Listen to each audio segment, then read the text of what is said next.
வணக்கம். Hi all. எங்களோட சேனலில் இப்போ நீங்கள் பார்க்க போகிறது கொழுக்கட்டை மாவு தயாரிக்கிறதுலேருந்து மோதக் அப்படின்னு சொல்லக்கூடியதான வெள்ளை கொழுக்கட்டை, மோதகம் அப்படின்னு சொல்லக்கூடியதான வெள்ளை கொழுக்கட்டை.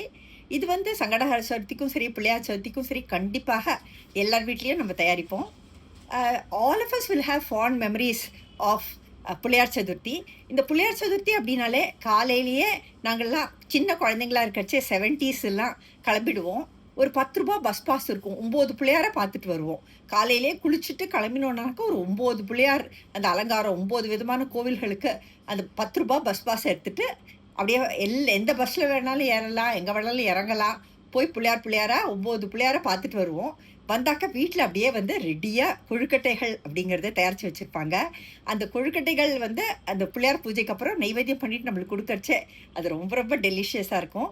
எங்கள் சேனலில் நீங்கள் இப்போ தொடர்ந்து பார்க்க போகிறது அந்த மோதகம் அப்படின்னு சொல்லக்கூடியதான வெள்ளை கொழுக்கட்டை ப்ரிப்பரேஷன் ரைட் ஃப்ரம் பேஸ்.